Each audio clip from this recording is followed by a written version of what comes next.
ويسر لي أمري واحلل عقدة من لساني يفقهوا قولي.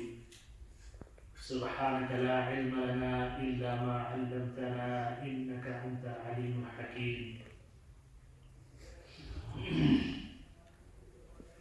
محترم بزرگوں، بھائیوں اور اسلامی بہنوں، ماہ مبارک رمضان المبارک کی آخری عشرے کے لیلۃ القدر کے سلسلے کی یہ آخری رات ہے،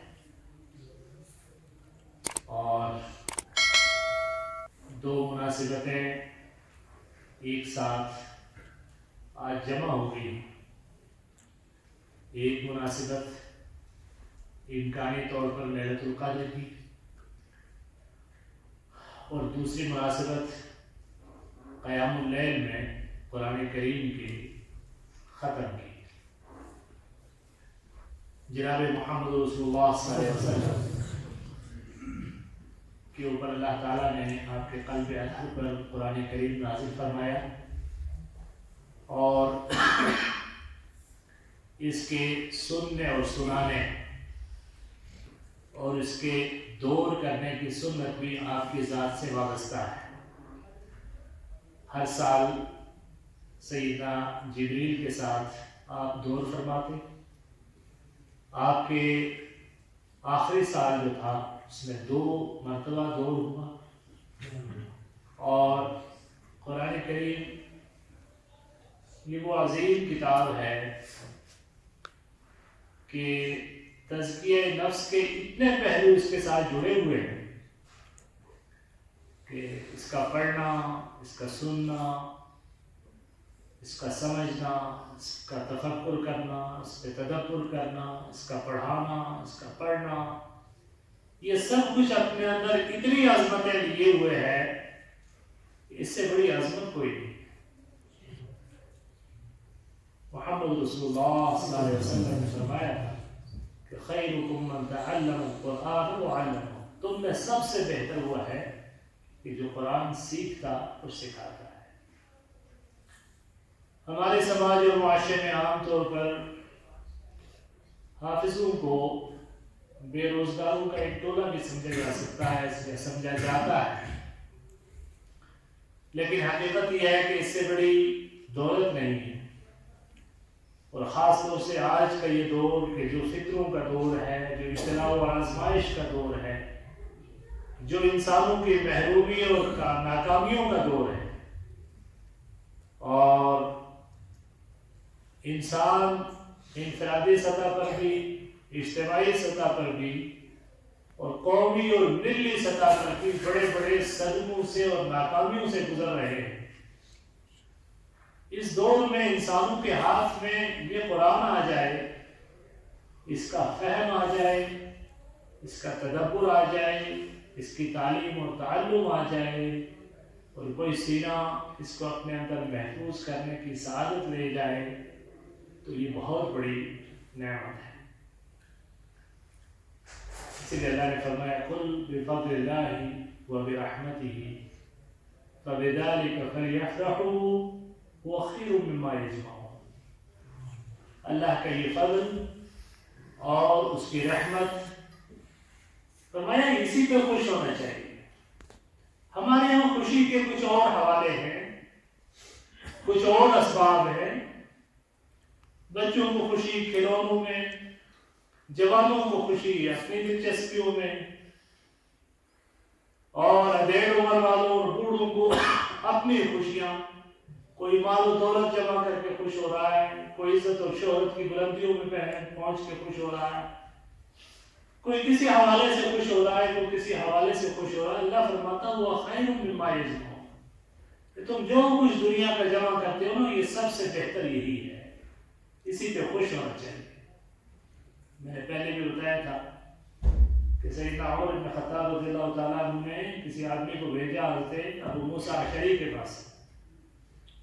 اور کسی کام سے بھیجا، اور جب وہ واپس آئے تو پوچھا کیف ترکت الاشعری، تم نے اشعری کو کس حالت میں چھوڑا؟ انہوں نے کہا ترکتہ وہو یقرأ القرآن، میں اس کو اس عالم میں چھوڑ کے آیا ہوں کہ وہ قرآن پڑھ رہا تھا. کہا ورجل ان کا ہی یہ سن، ورجل ان کا ہی یہ سن، بڑا عقل مند اور چالاک انسان قرآن پڑھتا ہے. اور ہمارے سماج میں تو اس طرح کے آدمی کو کیا کہا جائے گا وہ الگ بات ہے، لیکن وہ جو رازدار تھے، وہ جو رازدار رسول تھے، جو محرم راز تھے، وہ جانتے تھے کہ عقل مندی اور چالاکی کس چیز کو کہتے ہیں. انہوں نے فرمایا کہ وہ رجل ان کا یہ سن، بڑا چالاک اور عقل مند انسان ہے، قرآن پڑھتا ہے. حقیقت یہ ہے کہ یہ قرآن ہماری وحشتوں کا انیس، ہماری تنہائیوں کا رفیق، ہمارے غموں کا مداوا، ہماری محرومیوں کا علاج، اور ساری امت کے لیے اللہ تعالیٰ کی طرف سے رحمت کی ایک زندہ دلیل موجود ہے. اور یہ معجزہ ہے. شاہ اسماعیل شہید رحمہ اللہ مسجد شاہ جہانی، جسے جامع مسجد دہلی کہتے ہیں، اس میں بیٹھے تھے تو وہاں ہوتا یہ تھا کہ جمعے کے روز تبرکات کا ایک جلوس نکلتا تھا. جامع مسجد کے ایک کنارے میں کچھ تبرکات رکھے ہوئے ہیں. آپ لوگ جب گئے ہوں گے تو آپ نے دیکھا ہوگا کہ سفید سے گنبد میں بڑے خوبصورت سے وہ کچھ اس میں تبرکات رکھے ہیں، جو مختلف بزرگوں سے یا رسول پاک سے منسوب تبرکات ہیں. ان کی تاریخی یا سندی کیا حیثیت ہے اس پر بحث نہیں ہے. تو ہوتا یہ تھا کہ صاحب وہ تبرکات کا جلوس نکلتا تھا، اس کی بارات نکلتی تھی، اور سارے لوگ اس کا کھڑے ہو کر احترام کرتے تھے، اور وہ بادشاہ کے دربار میں پیش ہوتا تھا. بادشاہ اس کا احترام کرتا، کھڑا ہوتا، اور پھر وہ واپس لے جایا جاتا. یہ ہر ہفتے کا معمول تھا. تو شاہ صاحب بیٹھے رہے، وہ کھڑے نہیں ہوئے، احترام میں کھڑے نہیں ہوئے. اب وہ جان بوجھ کے نہیں ہوئے یا کسی مصروفیت کی وجہ سے نہیں ہو سکے یا ان کو توجہ نہیں ہوئی، بہرحال کوئی بھی سبب رہا ہو. تو لوگ جو شاہ صاحب کی دعوت سے تقویت الایمان جیسے عظیم معرکۃ الآراء کتاب کی، جو بر صغیر میں توحید کی گویا پہلی دستک تھی. اور میں تاریخی طور پر آپ کو بتاؤں، ہمارے نوجوان تو تاریخ سے دور ہو گئے نا، تو تاریخ تو ایک خواب ہی بن گیا ہے. آپ کو پتہ ہے ہمارے یہاں اسلام ہندوستان میں دو ذریعوں سے آیا ہے. ایک کوسٹل ایریاز سے آیا ہے، ساحلوں سے آیا ہے، اور وہ صحابہ کرام کے دور سے، حضرت عثمان غنی رضی اللہ تعالیٰ عنہ کے دور سے اسلام ہندوستان میں آیا ہے. اور وہ جو عرب تاجروں کے ذریعے، فاتحین کے ذریعے اور دعات کے ذریعے اسلام آیا تھا، وہ اصلی اسلام تھا. اور ایک اسلام وہ ہے کہ جو بعد میں آیا ہے میڈیول پیریڈ میں، وہ ادھر سے گھوم گھام کے آیا ہے. وہ پورے مشرق وسطیٰ، ترکی اور جو ماوراء النہر کا علاقہ ہے اس سے ہوتے ہوئے یہ جو آپ کا درہ خیبر ہے وہاں سے ہوتا ہوا ہے. تو یہ اتنی چھنیوں میں چھنا ہے نا کہ وہ بہت ساری آمیزشیں ساتھ لے کر، وہ اصلی اسلام جو ہندوستان میں ہے نا، اس کا چہرہ ہندوستان والوں نے دیکھا نہیں. اس سورج پہ اوزون کی اتنی گہری پرت تھی کہ پتہ ہی نہیں چلتا کہ وہ اسلام کیا تھا. اور وہ جو صحیح اسلام کی پہلی شعاع جو دکھائی ہے ہندوستان میں مسلمانوں کو، وہ تقویت الایمان نے دکھائی، اور اس کو دیکھتے ہی آنکھیں چلیا گئی. جیسے کوئی اندھیرے سے نکل کے باہر آئے نا، اور اچانک اس کی آنکھوں پہ سورج کی روشنی پڑے تو وہ جھنجھلا جاتا ہے، آنکھیں بند کر لیتا ہے. ہمارا پورا بر صغیر جھنجھلا گیا تھا تقویت الایمان کو دیکھ کر، کیونکہ اس تقویت الایمان نے وہ پردہ پھاڑ دیا تھا جو اسلام کے رخ روشن پر تھا. اور وہ اصلی توحید جو محمد رسول اللہ صلی اللہ علیہ وسلم لے کر آئے تھے قرآن کے علاج کی صورت میں، وہ دکھائی تھی. تو شاہ صاحب نہیں کھڑے ہوئے تو ہنگامہ ہو گیا. اچھا تھے چونکہ شاہ ولی اللہ کے خاندان کے چشم چراغ تھے، احترام تو بہت تھا، لیکن سختی سے کچھ کہہ نہیں سکتے تھے. لیکن بہرحال بادشاہ کے سامنے جا کے بڑے سروں پہ خاک ڈال کے، اور مجاوروں نے سروں پہ خاک ڈالی ہوئی، بڑا گندا بال، بڑے مبالغہ انگیز انداز میں جا کے وہاں واویلا اور چیخ دھاڑ شروع کر دی کہ صاحب ہے ایس تو قیامت آ گئی. آج تبرکات کا احترام نہیں ہوا، تو بادشاہ کی طرف سے طلبی ہو گئی۔ تو خیر شاہ صاحب تشریف لے گئے، وہاں جا کے پہنچے، بات کی، یہ کیا بات ہے؟ کہا جی آپ کے بارے میں شکوہ ہے کہ آپ نے تبرکات کا احترام نہیں۔ اور شاہ صاحب بھی کوئی ایسی موقع کی تلاش میں تھے کہ کوئی موقع تو ملے گا بات کروں۔ انہوں نے کہا جی بات یہ ہے کہ دو باتیں ہیں۔ پہلی بات تو یہ ہے کہ اگر آپ بھی یقین رکھتے ہیں کہ یہ تبرک ہے رسول پاک صلی اللہ علیہ وسلم کا یا بزرگوں کا، تو سب سے بڑے گستاخ تو آپ ہیں کہ آپ کو اس کی زیارت کرنے کے لیے مسجد میں آنا چاہیے تھا، یہ آپ کے پاس لایا جاتا تو یہ بڑی توہین ہے جس کے مرتکب آپ ہو رہے ہیں۔ پہلی بات تو یہ ہے۔ اور دوسری بات یہ ہے کہ یہ جو تبرکات ہیں ان کے آتھینٹسٹی یا استناد کے بارے میں کوئی ثبوت نہیں ہے کہ یہ مستند ہیں کہ نہیں۔ البتہ ایک بات میں آپ کو بتا دوں کہ ایک تبرک محمد رسول اللہ صلی اللہ علیہ وسلم کا میرے پاس محفوظ ہے کہ جس کے بارے میں کہیں بھی قسم کھا کے سر پہ قرآن رکھ کے قسم کھا سکتا ہوں کہ وہ اصلی ہے۔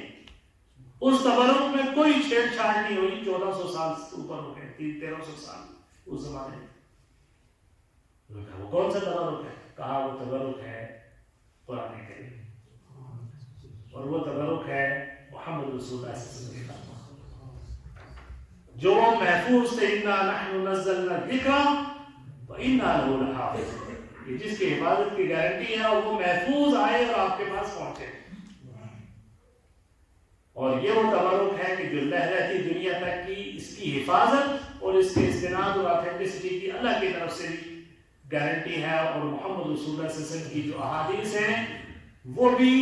اوتیت القرآن ومثلہ معہ، مجھے قرآن دیا گیا اور اس جیسا اور دیا گیا ہے، اور اس کی حفاظت کا بھی اللہ نے ایک ایسا انتظام کیا ہے کہ اس کے لیے کچھ ایسے لوگوں کو متعین کیا ہے کہ جنہوں نے امت کے آخر تک مستند احادیث کا یہ تبرک پہنچایا ہے۔ تو یہ قرآن کریم انہوں نے کہا کہ یہ معجزہ ہے، اور حقیقت یہ ہے کہ جو بھی بات آپ تک یہ واقعہ تو ویسے آ گیا کہ ایک تاریخ کا ایک حوالہ آپ تک بھی پہنچا، تو میں عرض کر رہا ہوں کہ یہ وہ معجزہ ہے جو، اور یہ وہ تبرک ہے کہ جس امت کے ہاتھ میں ہے، کہ جو امت اس وقت دنیا کی سب سے زیادہ ان پڑھ، دنیا کی سب سے زیادہ ان سویلائزڈ اور ان ہائیجینک اور پتہ نہیں کیا کیا جو کچھ تصور کیے جا سکتے ہیں، وہ جس امت سے وابستہ ہے، اس امت کے پاس وہ لعل، وہ جوہر، وہ ہیرا اور وہ اللہ تعالیٰ کی طرف سے وہ کتاب موجود ہے۔ تو ساتھ میں جو یہ موقع ہمیں نصیب آتے ہیں نا، یہ جب اس قرآن کو ہم سنتے ہیں اور کچھ اپنی وابستگی اور اپنا تعلق اس قرآن کے ساتھ قائم کرتے ہیں، تو احساس ہوتا ہے کہ کون سی نعمت ہمارے پاس ہے۔ اور وہ جو ایک روایت ہے محمد رسول اللہ صلی اللہ علیہ وسلم کی ذات سے وابستہ، جسے میں نے بتایا تھا کہ آپ سنتے تھے، ایک مرتبہ اللہ کے رسول صلی اللہ علیہ وسلم نے ایک صحابی سے حکم کیا کہ مجھے سناؤ، تو انہوں نے فرمایا کہ اللہ کے رسول آپ پہ تو نازل ہوا، آپ کو کیا سناؤ؟ انی لا احب ان اسمعه من غیری، میں پسند کرتا ہوں کہ میں دوسرے سے سنوں۔ تو اس کا سننا بھی عبادت ہے، اور اللہ کے رسول صلی اللہ علیہ وسلم کو تو اللہ نے حکم دیا جاؤ میرے فلانے بندے سے، اپنے ساتھی اور صحابی سے قرآن سناؤ۔ اللہ کے رسول نے ان کو بلایا، کہا کہ بھئی قرآن سناؤ، اللہ نے مجھے کہا ہے تمہارے بارے میں۔ اللہ اکبر، ان کی خوشی کا کیا حال ہے کہ یا اللہ سمانی، اللہ نے میرا نام لیا ہے، کہاں تمہارا نام لیا ہے، معمولی بات نہیں ہے، تمہارا نام اللہ نے لیا ہے، سناؤ ذرا۔ یہ قرآن ہے۔ اور آج جب ہم حافظ صاحب کو اپنے درمیان دیکھتے ہیں تو اور بہت سارے حوالے اور بہت ساری چیزیں یاد آ جاتی ہیں۔ ان کا تذکرہ میں تحدیث نعمت کے طور پر کرنا، فَأَمَّا بِنِعْمَةِ رَبِّكَ فَحَدِّثْ، اپنے رب کی نعمت کو بیان کرنا، تو بیان کرنے کا حکم ہے۔ تو میں آپ کو بتاؤں کہ آج سے 30-40 سال پہلے ایک بزرگ ہیں، کاندھے پہ ایک مشین رکھ کے وہ پونچھ گئے تھے، اور پونچھ کی جو جامع مسجد ہے ہماری عدالتوں والی 1931 میں یہ قائم ہوئی، اور پھر 47 کے حادثے میں وہاں ویرانی آ گئی، وہاں کیا کیا اس کے اوپر وہاں حالات گزرے، تو وہاں جانور باندھے جاتے تھے اور پھر بعد میں بہت ساری چیزیں اس سے، تو لوگوں کا دل بڑا ٹوٹتا تھا۔ پھر اس بزرگ نے وہاں جا کر اپنی وہی مشین چلانی اور بچوں کو پڑھانا اور مسجد کو صاف کرنا اور آباد کرنا شروع کیا۔ آج اللہ تعالیٰ نے وہاں جو آبادیاں رکھی ہیں اس میں انشاءاللہ قائم کرنے والے اس مسجد کو مولانا محمد عمر صاحب رحمۃ اللہ علیہ، اور اس کے بعد میں سمجھتا ہوں کہ اللہ تعالیٰ اس کے بعد کچھ اگر کوئی اجر جو ہے وہ یقیناً ان کو ملتا ہوگا۔ پھر اس کے بعد انہوں نے ننگالی میں جا کر ایک مسجد قائم کی، اور پھر اس کے بعد وہی مشین کاندھے پر اور لے کے یہاں پہنچ گئے تھے، اور پھر یہاں پر جو فکر کی انہوں نے یہاں مرکز قائم کرنے کی، اور پھر اس کے لیے جو ان کے دل میں جو تڑپ تھی، جو جذبہ تھا، اور وہ مشین پھیر کر حلال کھانے کا جو ان کا شغف تھا، اور اللہ تعالیٰ نے ان کو مخلص قسم کے ساتھی دیے۔ آج شاید اس قافلے کے ایک ہی رکن ہمارے درمیان مولوی القدوس صاحب موجود ہیں، ان ساتھیوں میں وہ 3 ساتھی آج آسودہ خاک ہو چکے ہیں۔ وہ بزرگ جن کا میں تذکرہ کر رہا تھا، حاجی عبدالرؤف صاحب رحمۃ اللہ علیہ، پھر اس کے بعد ان کے ساتھی اور ممد اور معاون اور ان کے رفیق مولوی عبدالعزیز خان صاحب رحمۃ اللہ علیہ، اور اس کے بعد سب کے مربی اور محسن اور استاد عبدالقیوم صاحب رحمۃ اللہ علیہ، کہ جو پچھلے رمضان تک ہمارے درمیان موجود تھے، آج وہ سب آسودہ خاک اور اللہ کے دربار میں پہنچ چکے ہیں، اور مجھے امید ہے کہ انشاءاللہ اللہ تعالیٰ ان کو نوازے گا۔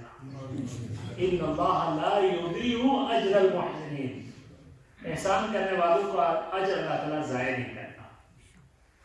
ان کی نیکیوں کا تسلسل ہے کہ آج ان کے ہی صاحبزادے ہمارے درمیان قرآن پاک سنا رہے تھے، یقیناً اللہ تعالیٰ اس اجر سے ان کو محروم نہیں رکھے گا۔ اور پھر کس طریقے سے چراغ جلتے ہیں۔ اس سال مجھے اس چیز کا احساس ہوا کہ یہ مدرسہ جو ہمارے آنکھوں کے سامنے ہے، جس کو ہم کبھی کبھی بہت زیادہ اہمیت نہیں دیتے، اس وقت پورے ضلع کے اندر جگہ جگہ، گاؤں میں، دیہاتوں میں، یہاں تک کہ لوگوں کے گھروں میں بھی آج جو ہے جگہ جگہ یہ بچے چھوٹے قرآن پاک سنا رہے ہیں، خوبصورت قسم کی تلاوتیں، جگہ جگہ قرآن کی یہ روشنی اور قرآن کی یہ بہار جو گھروں میں آئی ہوئی ہے، یہ سب اللہ تعالیٰ نے ان بزرگوں کی محنتوں کے نتیجے میں یہ سب کچھ کیا ہے، اور یہ سب کچھ ایک علامت ہے، یہ ایک مثال ہے دوسروں کے لیے کہ وہ بھی نیکی کے یہی کام کریں۔ هو خیر مما یجمعون فبذلک فلیفرحوا هو خیر مما یجمعون، یہ وہ اچھائی ہے کہ جس پہ لوگوں کو خوش ہونا چاہیے، اور جو کچھ انسان جمع کرتے ہیں اس سے یہ سب بہت بہتر ہے۔ تو ایک تو مناسبت میں نے اس ختم قرآن کے سلسلے میں بات کی، دوسری اس رات کو مناسبت لیلۃ القدر سے ہے، اور گزشتہ لیلۃ القدروں میں بھی تھوڑی گفتگو آپ سے ہوتی رہی۔ آج بھی میں آپ سے یہ کہنا چاہوں گا کہ کیا پتا کہ یہ ہم میں سے کتنے لوگوں کی زندگی کے آخری رمضان ہو، اور کیا پتا صحت اور تندرستی کا آخری رمضان ہو، اور کیا پتا توفیق کا آخری رمضان ہو، اور کیا پتا کہ کتنے ایسے ہمارے درمیان موجود ہوں کہ جن کے لیے اللہ تعالیٰ نے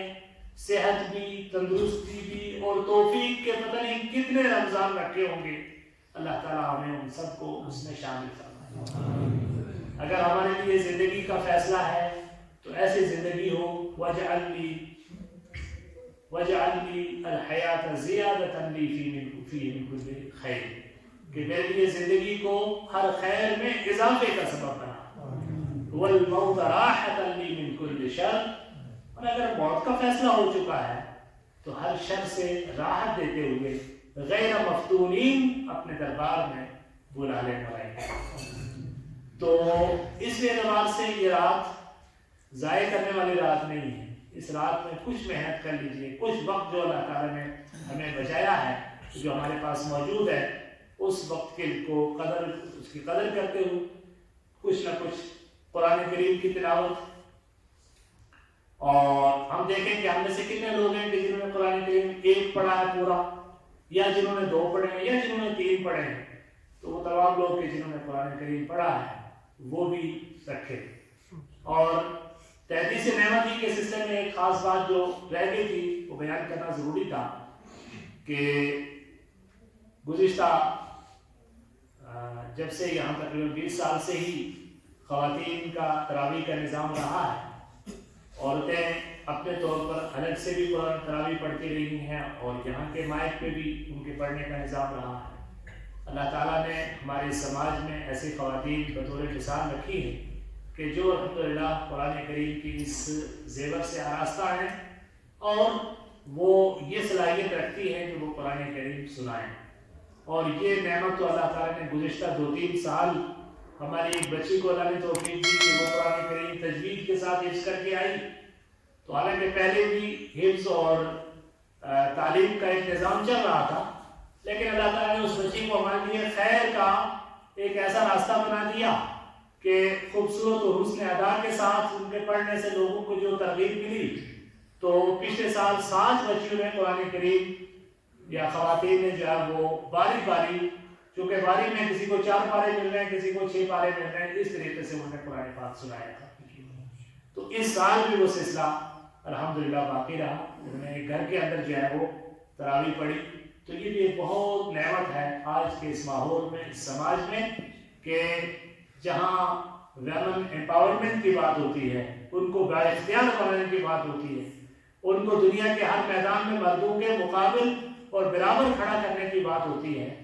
تو کچھ الحمدللہ ہمارے اس سماج میں ایسی بھی عورتیں ہیں کہ جو دینی طور پر مردوں کے برابر کھڑی ہیں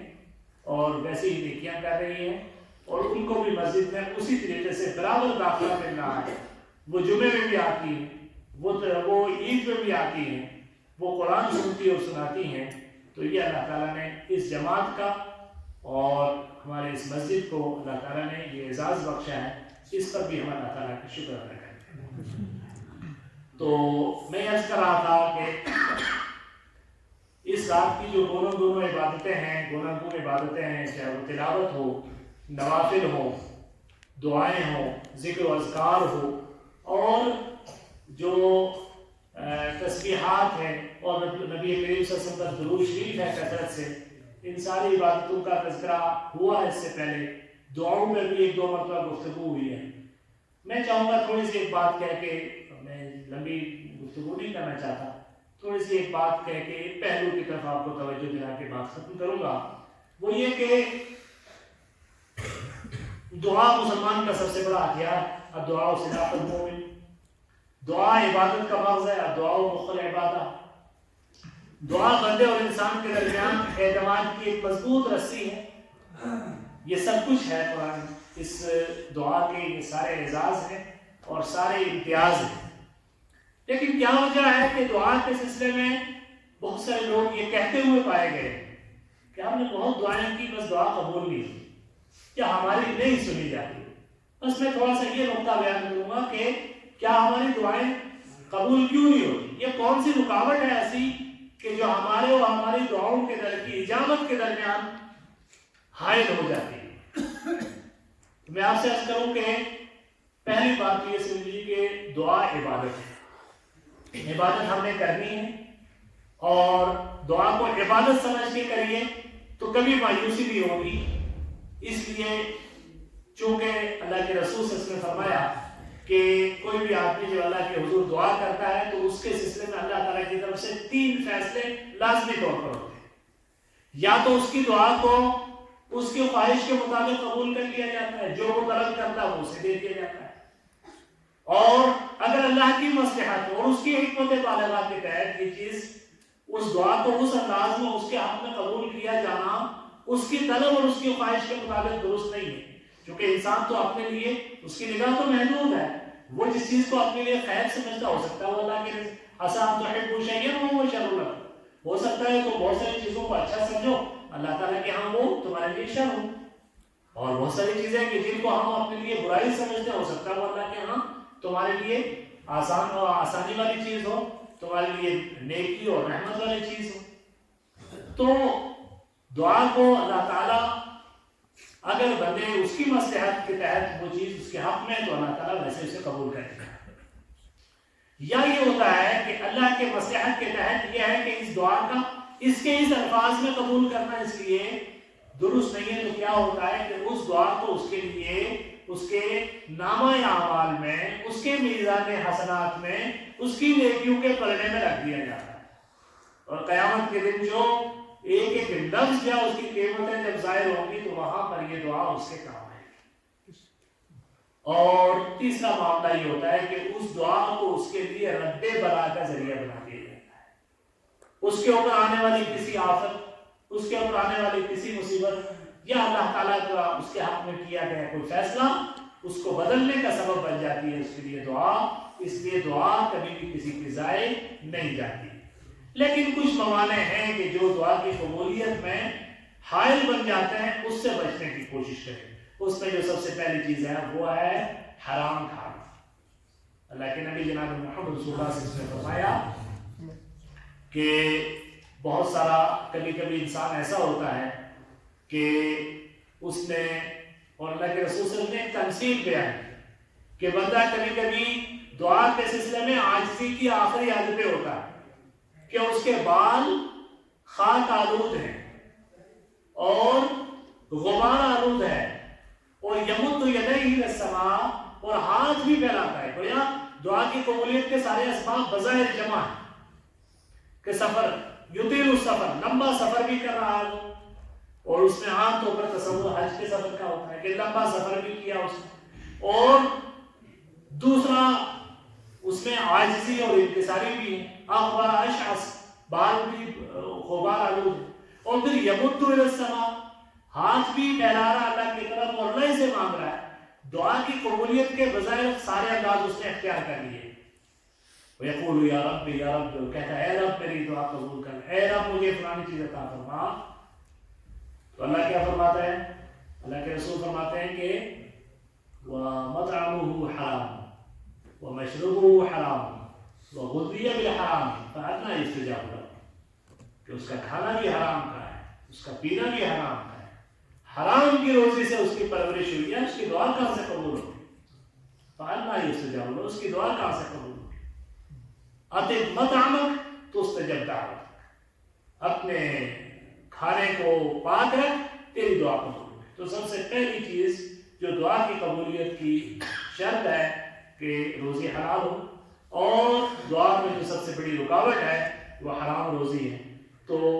اس سلسلے میں ہم اپنے نفس سے پوچھ سکتے ہیں کہ ہم کس کام اور کس مقام پہ کریں۔ دوسری چیز یہ ہے کہ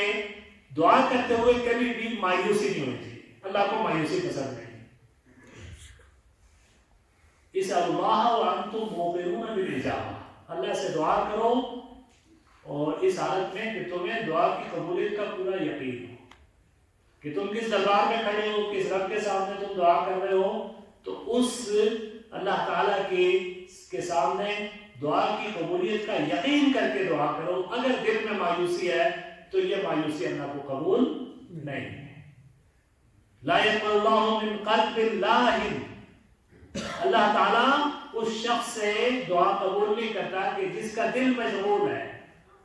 اس کا دل کسی اور کھیل میں لگا اور ہاتھ کھڑا ہے۔ امام صاحب نے کہا ہے اللہ دنیا دے دے، آخرت دے دے، جنت دے دے، اور وہ اس کا خیال کہیں ہو رہا ہے، وہ آمین آمین کر رہا ہے، تو نہیں، دل مشغول نہیں، مشغول البال نہیں ہو، بلکہ اللہ تعالیٰ کی طرف پوری توجہ اور عنابت ہو، تب جا کے قبولیت ہوتی ہے، اور اگر ایسا کچھ ہے تو دعا قبول نہیں ہوتی۔ پھر اس کے بعد دعا کی قبولیت میں ایک بہت بڑی رکاوٹ ہے قطع رہنے۔ بہت ساری دعاؤں کے جو ہم حدیث میں تذکرہ پڑھتے ہیں کہ فلانے موقع پر دعا بہت قبول ہوتی ہے، فلانے موقع پر دعا بہت قبول ہوتی ہے، اس میں ایک شرط آتی ہے کہ اس میں قطعیت و رحم کی دعا نہ ہو، قطع رحمی کی کوئی دعا نہ ہو۔ ہم تو کہہ دیتے ہیں کہ یا اللہ فلانے کی قبر پہ مت لے جانا، اس کے در پہ مجھے آئندہ مت لانا، اس کا منہ مت دکھانا، اس کا مرا ہوا منہ دیکھو، یہ میرا مرا ہوا منہ دیکھے۔ اس طرح کی بے ہدہ قسم کی جو ہم دعائیں کرتے ہیں، جس میں قطع رحمی ہوتی ہے، جس میں رشتوں کو کاٹنے والی بات ہوتی ہے، جس میں تعلق کو توڑنے والی بات ہوتی ہے، اس طرح کی دعا کو اللہ نہ صرف یہ کہ قبول نہیں کرتا بلکہ اللہ تعالیٰ غضبناک ہوتا ہے، اللہ تعالیٰ غضبناک ہوتا ہے۔ تو اس طرح کی دعا نہ ہو۔ تو یہ چند وہ اسباب ہیں یا وہ موانع ہیں کہ جو دعا کی قبولیت میں رکاوٹ بن کے کھڑے ہو جاتے ہیں۔ لہٰذا ہمیں چاہیے کہ جب ہم اللہ تعالیٰ کے حضور دستگاہ ہوں اور یہ اجابت کی گھڑی ہے، یہ دعا کا موقع ہے، تو ہم بھی دیکھ لیں، ہم بھی غور کر لیں کہ ایسی کوئی رکاوٹ تو ہم نے کھڑی نہیں کر رکھی ہے کہ جو ہماری دعا میں رکاوٹ بنتی ہے۔ اسی مختصر سی گفتگو پر، مختصر نہیں بلکہ طویل ہوگی، تو اس پر آج کی گفتگو کو ہم ختم کرتے ہیں۔ تو بہت سارے لوگوں کی طرف سے دعا کی درخواست ہے، تو دعا بھی کر لیتے ہیں۔ الحمدللہ حمدا کثیرا طیبا مبارکا فیہ مبارکا لہ کما یحب ربنا ویرضی۔ اللہم لک الحمد حمدا کثیرا طیبا مبارکا فیہ اللہم لک الحمد حتی ترضی ولک الحمد اذا رضیت ولک الحمد بعد الرضا۔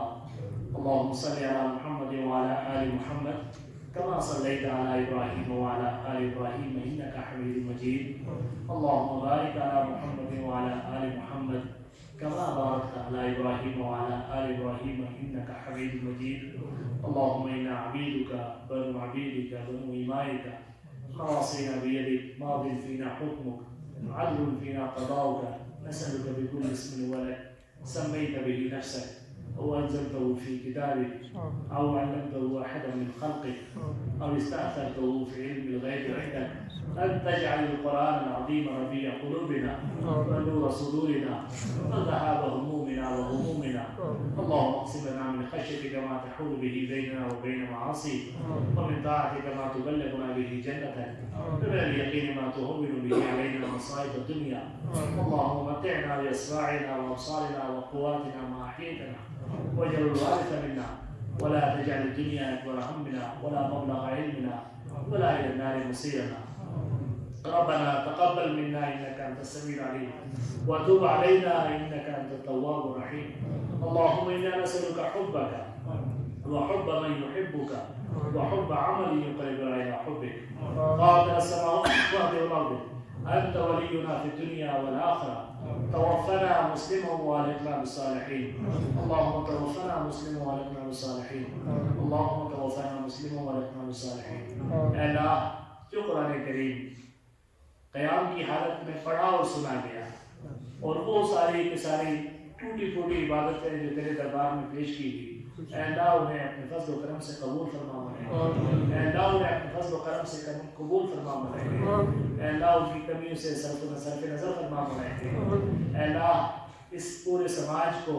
اس پورے طبقے کو، اس مسجد کو اور اس سے متعلقین کو اور اس مسجد کو آباد کرنے والے، اس کے مصلیان، ان سب کے اوپر اپنے رحمت کا سلسلہ دراز فرما منائے، اے اللہ ہدایت کا سلسلہ دراز فرما منائے، اے اللہ ہدایت عطا فرما، اے اللہ دین کی سے محبت عطا فرما، دین کے لیے قربانیاں دینے کا جذبہ عطا فرما، اے اللہ آنے والی نسلوں کو بھی دین پر باقی رکھنا ہے، اے اللہ گمراہیوں سے ہمارے بچوں کو، ہمارے نوجوانوں کو، ہمارے خواتین کو، ہمارے بچوں کو، بچیوں کو گمراہی سے، ضلالت سے،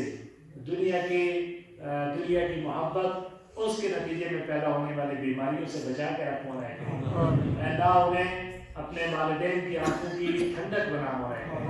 اے اللہ انہیں اپنے والدین کی آنکھوں کی ٹھنڈک بنا رہے، اے اللہ انہیں اپنے والدین کی آنکھوں کی ٹھنڈک اور آخرت کا ذخیرہ بنا رہے، اے اللہ انہیں آخرت کا ذخیرہ بنا رہے، اے اللہ ان کو آخرت کا ذخیرہ بنا رہے، اے اللہ ہمارے جو بزرگ، جو متوفیان تیرے دربار میں پہنچ چکے ہیں مولا کریم، سب کی بخشش فرما رہے، سب کے درجات بلند فرما رہے، سب کے درجات بلند فرما رہے، اے اللہ جو زندہ ہیں، جو بیمار ہیں ان کو شفاء کاملہ عاجلہ عطا فرما، جو پریشان حال اور تکلیف زدہ ہیں ان کی تکلیفوں کا مداوع فرما، جو صحت مند ہیں ان کو صحت اور تندرستی تندرستی کے ساتھ رکھے مولا، اے اللہ تمام زمینی اور آسمانی آفات و بلیاں سے محفوظ رکھ مولا، اے اللہ امت مسلمہ کے حق میں خیر کے فیصلے فرما، اے اللہ امت مسلمہ کے حق میں خیر کے فیصلے فرما، اے اللہ امت مسلمہ کو عزت و وقار و سربلندی عطا فرما، اے اللہ برائیوں اور پریشانیوں سے نجات دے فرما، سبحانک اللہم و بحمدک اللہم استغفر لي ربنا تقبل منا انك انت السميع العليم وتب علينا انك انت التواب الرحيم يا حي يا قيوم برحمتك نستغيث اللهم المستعان وعليه التكلان ولا حول ولا قوه الا بالله وصلى الله على النبي.